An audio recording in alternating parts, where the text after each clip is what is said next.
trusted news source, ABC6 News at noon. Good afternoon, everybody. I'm Doreen Scanlon. Grief counselors are on hand at West Warwick High School today as the community mourns the death of classmate Matt Dennison. The hockey captain died in the hospital after being critically injured in a crash in Exeter last month. The Rhode Island Interscholastic League will honor Dennison with a moment of silence before Bishop Hendrick's game tonight against East Greenwich. That is at Schneider Arena at 7 o'clock. Now, state police did charge 30-year-old Alexander Krajewski with DUI in connection to the crash that killed Dennison and injured a teammate. Now the AG's office tells us Krajewski will be back in court Tuesday to face additional charges. We've also learned today that Krajewski is still being paid by the city of Newport.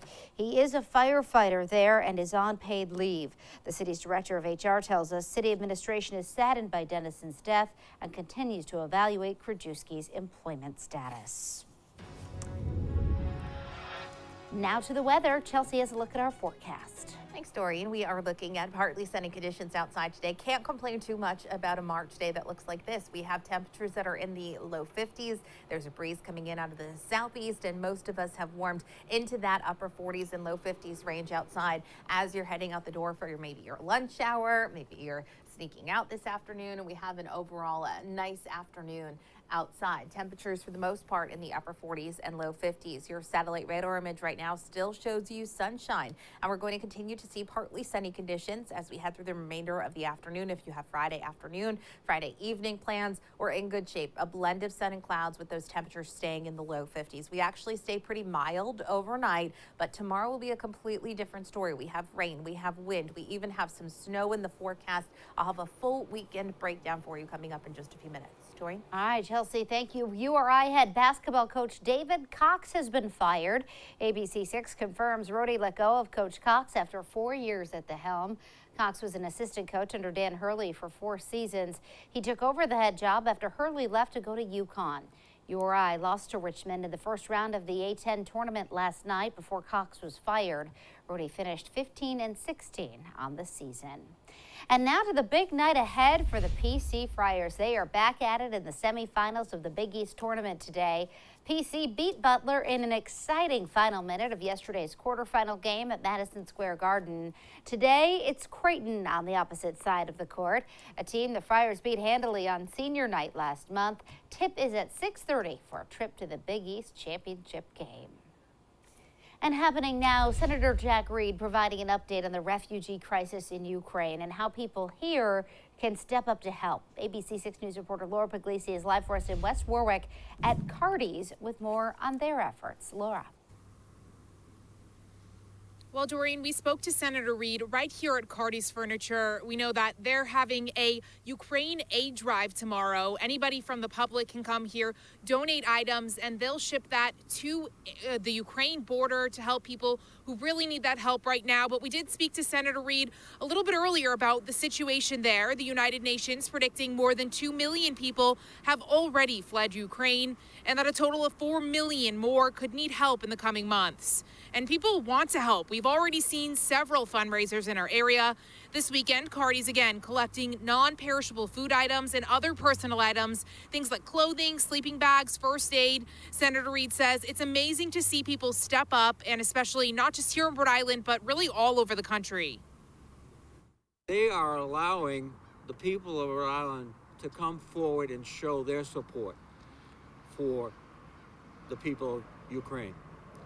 And it is this support, right from the heart of America and the heart of the world, that is providing the means by which the Ukrainian government can continue to resist. Senator Reed also spoke about how the U.S. is helping financially. He says more than $13.6 billion in emergency funding will now go towards responding to the crisis. That includes money to help refugees and transferring military equipment to the region. Now, again, this event here at Cardi's is starting tomorrow at 8 a.m. It'll run till 2 p.m. There are several locations you can stop at. We have that info up on our website at abc6.com.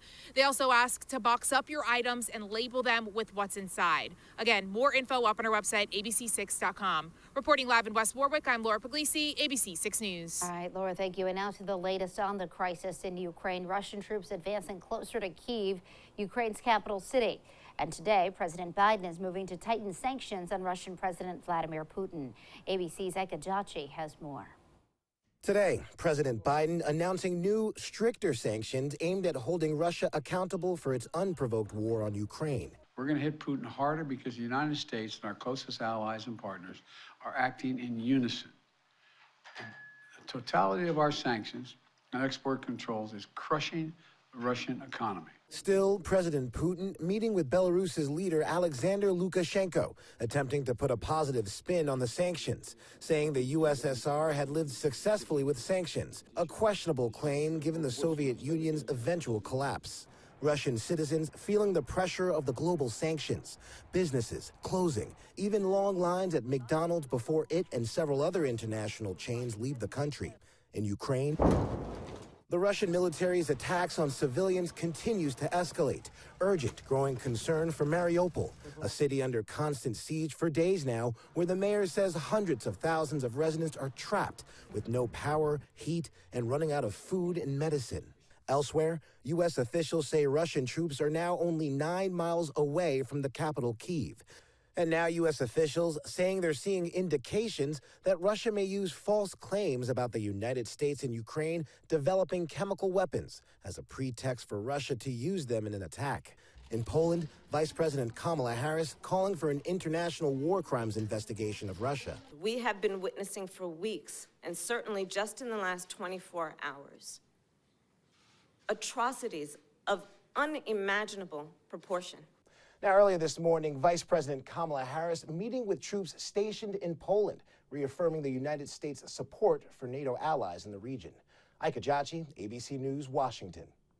And now to news new at noon. A busy Friday morning on Newbury Street in Boston. Boston police are now looking for 2 people accused of stealing from the Chanel store after a car crashed right through the front. This happened just before 4:30 this morning. No injuries, but the building does have significant damage. Police say the 2 people took the opportunity to walk in and steal from the luxury retailer. And Warwick police are investigating a deadly pedestrian crash. Police tell us a 77-year-old man was killed when a car crashed into him on Centerville Road last night. The 24-year-old driver stopped and did wait for police. The police reconstruction team found the driver was not under the influence and was not speeding. The pedestrian was not in a crosswalk and in a low-lit area. The name of the victim has not yet been released. There is still much more ahead here at noon. The COVID death overcount in Massachusetts. Why the number will change over the weekend. Plus, the race for the 2nd congressional district seat in Rhode Island growing more crowded. The latest Republican to jump into the race.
ABC6 News at noon back now with coverage of the coronavirus. And Massachusetts will take 4,000 COVID-19 deaths off the books after a change in reporting practices.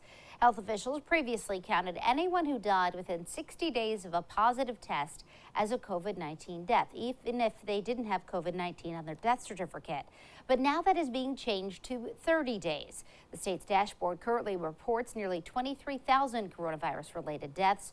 400 will be added today after a data review, so the net subtraction will be about 3,700. And now to an ABC6 News follow-up. Due back in court today, a Burrillville man accused of having hundreds of guns on his property, firing shots that left shell casings on a neighbor's property. Ronald Andrechuk was expected to be released on bond earlier this week, but prosecutors brought forth additional evidence, hoping to keep him in jail. The hearing on his bail was continued till this afternoon at 2 o'clock after that new evidence was presented. Andrechuk was arrested last month. Police found 211 guns, a flamethrower, and thousands of rounds of ammunition. Police say he was also making ghost guns. And now to political news. Rhode Island State Senator Jessica De La Cruz is officially jumping into the 2nd District congressional race. De La Cruz will be joining Bob Lancia and Alan Fung in the Republican primary. She recently made headlines for proposing a suspension on Rhode Island's 34-cent gas tax as consumers struggle with high prices. De La Cruz represents Burrillville, Gloucester, and North Smithfield at the State House. Her official campaign launch is next Wednesday. Controversy over the critic-dubbed Don't Say Gay bill in Florida is coming to Rhode Island. Now there are 2 bills filed in the state legislature here. The Rhode Island Queer PAC says target LGBTQIA+ youth. The Senate bill would designate student athletes by biological gender for competition, and the House bill would ban sex education from exploring sexual preference. So to come here at noon, daylight saving time this weekend, and yes, you are losing an hour of sleep, my friends. We'll have more on the proposals to end this yearly frustration. Plus, Chelsea has your full 7-day forecast with some spring trends starting to show. We'll be right back.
This weekend, we spring forward, moving our clocks ahead an hour for daylight saving time. But could it be the last time we spring forward forever? Here's ABC's Will Gans with more. Florida Senator Marco Rubio joining the growing chorus of voices to do away with the biannual time change. So please, let's just lock the clock once and for all and put all this stupidity behind us. Life imitating art. Daylight saving, not plural. Time, has never saved us from anything. According to the National Conference of State Legislatures, at least 18 states have passed bills to switch to year-round daylight saving time, and another 22 are considering it this year. But ultimately, the decision hinges on Congress, who would have to amend the Federal Uniform Time Act of 1966. The court of popular opinion certainly seems in favor of keeping daylight saving time year-round. I want it to be daylight saving time all the time. I hate early sunsets. Daylight saving time is this Sunday. Our long national nightmare is over at last. Speaking of nightmares, a survey by the American Academy of Sleep Medicine found 63% of Americans support eliminating seasonal time changes. The National Center for Biotechnology Information has published research indicating that time changes are responsible for an uptick in heart attacks, miscarriages, workplace injuries, and car accidents. And the National Retail Federation supports the extra daylight shopping hours too, saying that businesses make more money during daylight saving time. Will Gans, ABC News, New York. And now, your ABC6 Storm Tracker weather with meteorologist Chelsea Priest. Well, speaking of daylight saving time, we had our sunrise this morning, at 6:04 a.m. Our sunset at 5:48 p.m. Tomorrow's a miserable day. You're not going to see a sunrise or a sunset. And then on Sunday, our sunrise an hour later, not happening until 7 a.m., but the sunset much closer to 7 p.m. And by April 1st, that sunrise is back in the 6 o'clock hour around 6:30, and the sunset comes in after 7 o'clock. We gain daylight minutes each and every day in the coming weeks. We are officially hitting spring later this month, and there's a sure sign that spring is on the way. Today's a gorgeous day. It's sunny outside with some passing clouds right now. Those clouds are going to be thickening up as the day goes on. And again, tomorrow is just a miserable day. We're going to talk about that in just a minute. First, let's enjoy today. Upper 40s and low 50s in most spots. The average high for this time of year is 46 degrees, so we're above that.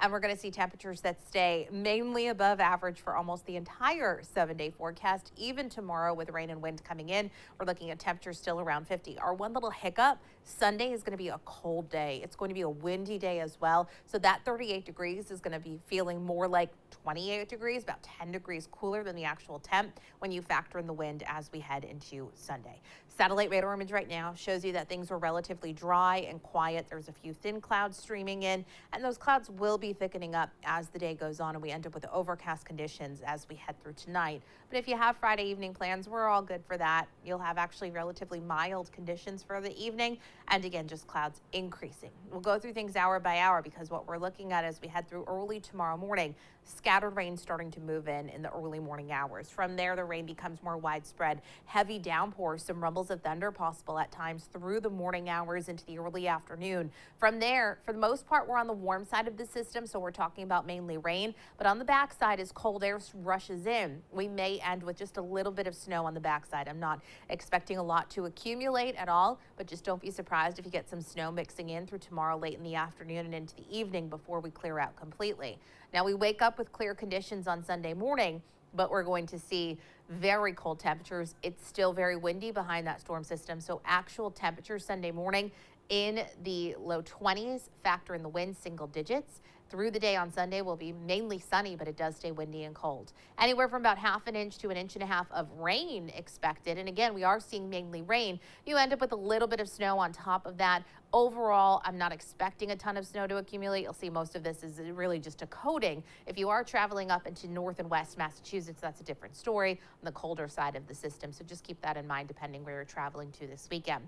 Today is good. Low 50s expected. Tonight, a mostly cloudy, relatively mild night, and by early tomorrow morning, rain starts to move in. With heavy rain at times, we have gusty winds in the 30 to 40 mile per hour range, ending as a little bit of snow, those temperatures dropping. And this is Sunday at about 1 o'clock in the afternoon. Our feel-like temperatures are in the low 20s. So a really, really cold day on Sunday. The good news is we turn things around pretty quickly. I do want you to be careful for some icy conditions Sunday morning as those temperatures are really cold. 30s on Sunday, 50s though for next week. Doreen?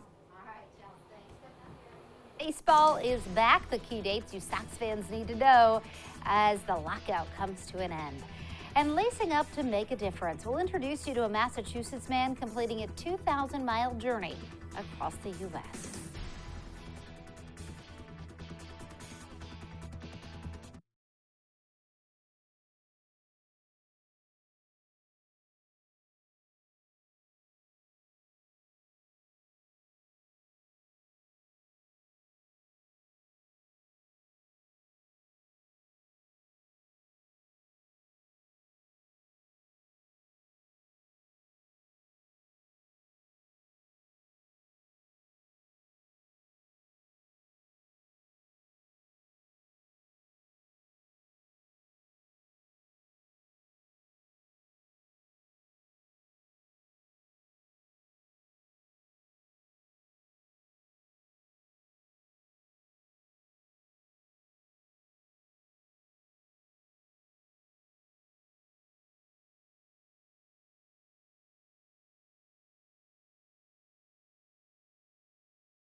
Good news on the baseball front. The Red Sox are back. Players and owners reached a labor deal yesterday, ending a lockout. And some players, including pitcher Nick Pivetta, are already at the Sox spring training complex practicing today. The league will shorten spring training, starting games a week from today. And free agency is now open, so players who haven't signed yet can negotiate with any team. Kyle Schwarber is Boston's biggest remaining free agent from the 2021 team. Here are some key dates for you Sox fans. The first spring training game is next Friday. It's supposed to be against Toronto unless the schedule changes. Then opening day, the Sox play at Yankee Stadium April 7th. Sox president Sam Kennedy told WEEI Radio this morning the team's home opener will be April 15th at 2 o'clock. That game against the Minnesota Twins. And it is a huge weekend for one Massachusetts native. Graham Correa, an electrician from Rochester, embarked on a 2,000-mile journey last November. And all these months later, in just a few short hours, he will finally step foot back in New England again. Correa left home, deciding to stay with a friend in Colorado Springs in hopes of helping his drug and alcohol addiction. And now he is headed back. You know, I think about my children a lot who I had to leave that area in Rochester. Excuse me.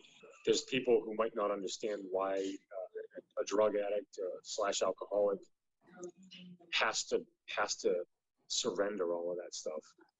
You know, the thing was, even when I was home, I wasn't honoring those things. I wasn't present for those people. Well, he's shooting to be back in his hometown of Rochester sometime tomorrow. He linked up with the Heron Project, started by former Celtic Chris Heron, for this run. And the St. Patrick's Day Parade in Newport is making a comeback after 2 years of cancellations due to the pandemic. The hugely popular event kicks off tomorrow at 11 a.m., rain or shine. The parade begins on Broadway, runs all the way down to St. Augustine's Church, so get that green gear ready and be on the lookout for any leprechauns. Still to come, from the mouths of babes, the words of some Massachusetts school kids as they think about their counterparts in Ukraine. Plus, Chelsea has another look at your afternoon forecast right after this.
Well, finally this afternoon, from Massachusetts to Ukraine with love. First graders at Kennedy Elementary School in Dorchester are showing their support for the citizens of Ukraine with blue and yellow hearts, and they call them heartfelts.